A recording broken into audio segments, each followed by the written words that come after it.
16 encontros que estão sendo retirados de um e-book publicado no site do Opus Dei chamado Síntese da Fé Católica. A gente agradece novamente ao Opus Dei por tão riquíssimo material e a gente então vai lendo, vai discutindo, vai refletindo. E como em todo encontro, a gente pede a intercessão do São José Maria Escrivá. Ó Deus, que por mediação da Santíssima Virgem Maria concedesse inumeráveis graças a São José Maria, sacerdote, escolhendo como instrumento fidelíssimo para fundar o Opus Dei, caminho de santificação no trabalho profissional e no cumprimento dos deveres cotidianos do cristão. Fazei que eu saiba também converter todos os momentos e circunstâncias da minha vida em ocasião de vos amar e de servir com alegria e com simplicidade a Igreja, o Romano Pontífice e as almas, iluminando os caminhos da terra com o resplendor da fé e do amor. São José Maria Escrivá, rogai por nós.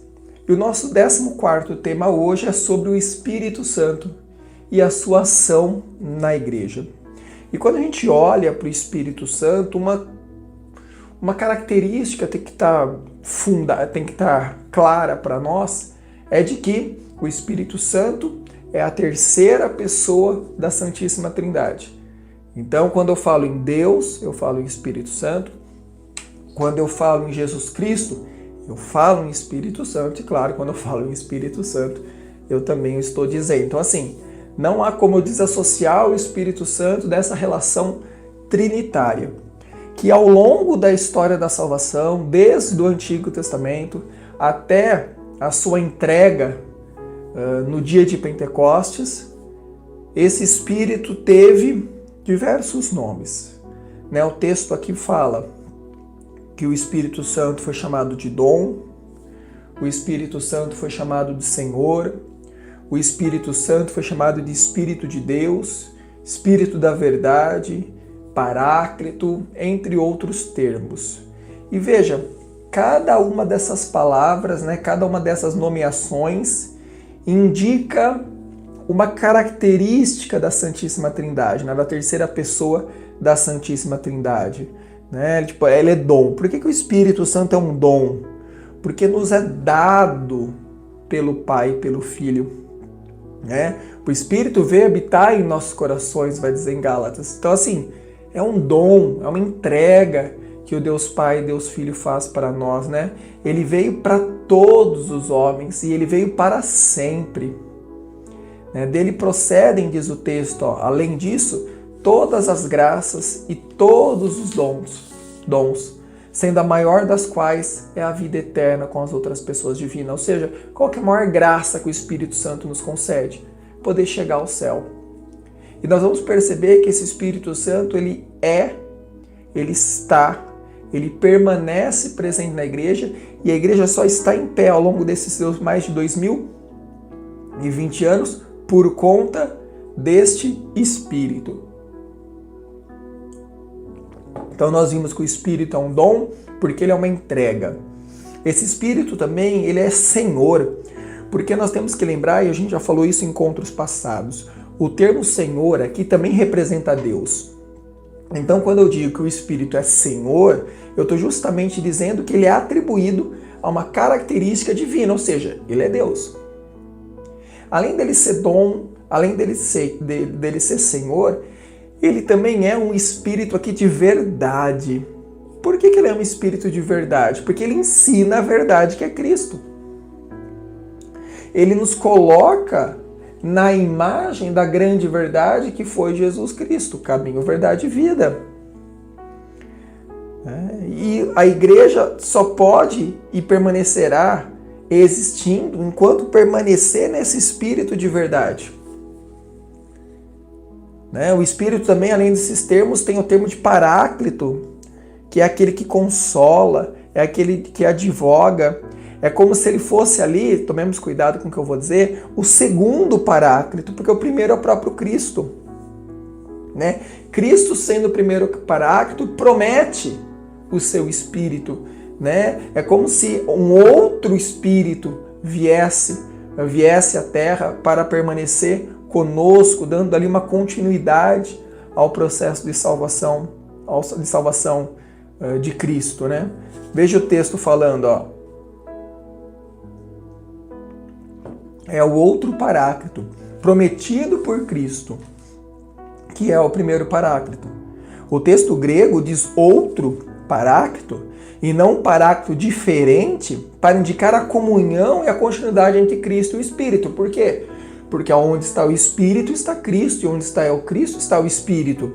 Vejam, a gente sempre bate nessa tecla. Quando nós falamos de Deus, quando nós falamos de Jesus, quando nós falamos de Espírito Santo, a gente sempre está falando, mesmo que de maneiras particulares, nós estamos falando do mesmo Deus. E esse Espírito que vem à Terra, esse Espírito que está conosco nesse momento, que faz você escutar e me entender, que faz com que eu reflita a palavra de Deus e consiga compreender, que me dá coragem para professar o Evangelho, que me dá coragem de ir à Santa Missa, é esse Espírito que se faz ainda mais presente na Santíssima Eucaristia, quando o Padre então coloca suas mãos juntas e diz: enviai o vosso Espírito. O próprio Espírito se faz presente ali na Eucaristia, né? O processo transformador do corpo e do sangue de Jesus no Santo Sacrifício. E esse Espírito, ao longo da história, além de ter todos esses nomes, né? Como a gente viu ali, é dom, é Senhor, é verdade, é o Paráclito, ele também tem algumas figuras, né? Alguns símbolos que vão definindo ou vão, de certa maneira, auxiliando a nossa compreensão. Alguns aqui que a gente pode elencar, né? A água viva, né? Que brota do coração transpassado de Cristo e sacia os batizados. A unção com óleo, né? Quem foi crismado lembra do óleo ali. No batismo a gente também recebe esse óleo. Então, o óleo aqui que é sinal sacramental da confirmação. O fogo que transforma aquilo que toca, né? Quem está com o Espírito é transformado. A nuvem escura ou luminosa em que se revela a glória divina. A imposição das mãos pela qual é dado o Espírito. O símbolo da pomba, né, que desce sobre Cristo e permanece sobre ele no batismo. Vejam, esses símbolos são formas simples, corriqueiras, ordinárias, para tentar com que a nossa compreensão compreenda o extraordinário, que é, então, a figura dessa relação do Pai e do Filho, nessa relação chamada aqui de Espírito. E percebam que esse Espírito Santo é enviado para você, é enviado para mim. Né? Por quê? Porque a terceira pessoa da Santíssima Trindade, diz o texto, coopera com o Pai e coopera com o Filho desde o começo do desígnio da criação e permanece na história até a sua consumação com a vinda da própria palavra de Deus, que é seu Filho Jesus, e depois o seu próprio Filho deixa esse Espírito para você, para mim, ou seja, deixa dentro da sua igreja. Então o Espírito se revelou. O Espírito nos foi dado, foi reconhecido e acolhido como pessoa. Então, ao longo da história da salvação, esse Espírito sempre esteve presente. E a partir do Pentecostes, narrado ali no Atos dos Apóstolos, ele então é entregue como que definitivamente para a gente, né? No dia de Pentecostes, o Espírito foi enviado para permanecer. Desde então, na igreja, que é o corpo místico de Cristo. E esse corpo místico de Cristo só permanece em pé porque essa energia, né? Essa alma é o próprio Espírito, né? Quem sustenta esse corpo místico de Cristo, que a igreja é então a terceira pessoa da Santíssima Trindade, que faz com que a nossa igreja seja viva, que faz com que a nossa igreja busque o caminho correto. É esse Espírito que guia os santos padres, é esse Espírito que guia os nossos bispos. Por quê? Porque é os dons que ele concede estando presente no meio de nós. Ele está nela como esteve no Verbo encarnado. Por isso também diz então que a igreja é templo do Espírito Santo. E veja, a vinda solene, né?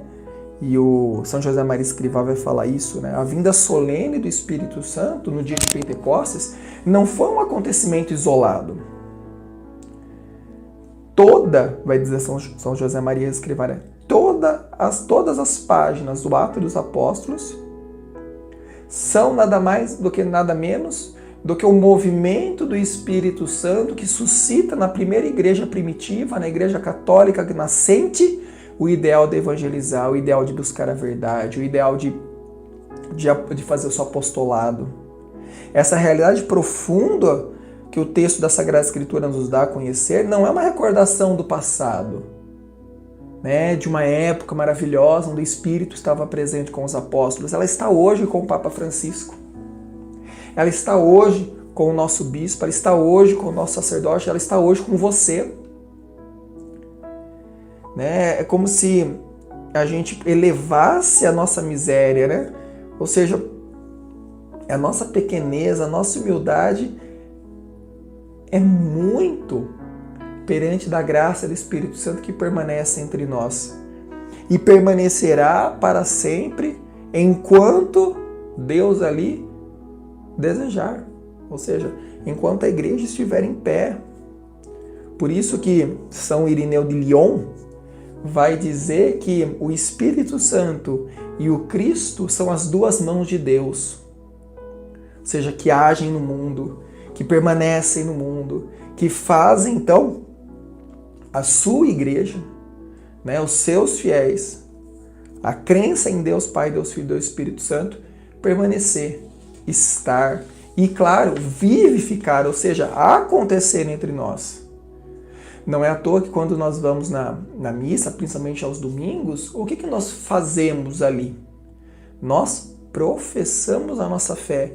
E ali, quando nós professamos a nossa fé, tem uma parte que diz assim: creio no Espírito Santo, na Santa Igreja Católica. Vejam, crer no Espírito Santo automaticamente é crer na igreja que é sustentada por esse Espírito. A gente pode dizer assim como que se o Espírito fosse a alma da igreja. Justamente por quê? Porque é essa força, essa energia que faz com que a igreja permaneça em pé. Porque, olha, ela vivifica, ela impulsiona a missão, ela nos unifica no amor. A ação do Espírito Santo na igreja, então, concretiza-se também na sua contínua influência na alma de todos nós. Por isso que ir à Santa Missa, né, ter seus momentos de conversa no sacrário, né, ir em busca dos sacramentos, né, em busca da confissão, do batismo, da Eucaristia, da unção dos enfermos, em busca dos sacramentos no todo, tudo ali. É esse Espírito agindo, é esse Espírito fazendo, é esse Espírito que permanece e permanecerá ao longo da sua igreja. Veja que coisa linda que fala São João Crisóstomo, há muito tempo atrás, na verdade. Ele fala assim, ó: quando invocares, pois, a Deus Pai, lembra-te que foi o Espírito que, ao mover a tua alma, te deu esta oração. Se não existisse o Espírito Santo, não haveria na igreja palavra alguma de sabedoria ou ciência, porque está escrito que a palavra de sabedoria é dada pelo Espírito. Se o Espírito Santo não estivesse presente, a igreja não existiria. Mas, se a igreja existe, é certo que o Espírito Santo não falta. Porque ela dá o sustento, né? Ela dá o gás, né? É aquela que é o respiro, né? É o que faz o coração da igreja bater, vamos dizer assim, né? Essa relação de purificação, de pertença que o Espírito cria. Por isso que a gente reflete, a gente percebe, quem está acompanhando todos os temas, né? Que a gente falou de Deus, a gente falou do seu Filho e a gente fala aqui do Espírito Santo, formando então essa trindade. Cada um com a sua função, cada um com a sua particularidade, porém todos sendo o mesmo Deus. E aonde um está, o outro está. Quando eu peço ao Espírito, automaticamente eu peço a Deus, automaticamente eu peço a seu Filho. Quando eu peço ao Filho, automaticamente eu estou pedindo ao Espírito e automaticamente eu estou pedindo a Deus. Porque os três são um. Cada um com sua particularidade, né? Cada um com a sua função, vamos colocar dessa forma. Não é bem o termo que eu queria, mas vamos pensar a ideia de funcionalidade. E o Espírito acaba sendo, então, essa função de nos dar energia, essa função de nos dar sabedoria, essa função de nos dar os dons que Ele mesmo nos concede. Né? Então, assim, vai ler a Sagrada Escritura, vai fazer uma meditação, peça a influência do Espírito Santo, né? Peça a presença do Espírito Santo, porque é Ele que vai abrir nossa cabeça, é Ele que vai nos dar o direcionamento, é Ele que vai nos dar a coragem de professar a fé em Cristo. Que o Espírito Santo, assim como está na igreja, possa também estar em seus fiéis, né? Que nós possamos sair da Santa Missa revigorado, que nós possamos sair da confissão revigorados, que nós possamos andar pelas ruas realmente assim, transmitindo essa força, né? essa coragem, essa tônica que o Espírito concede a todos nós, né?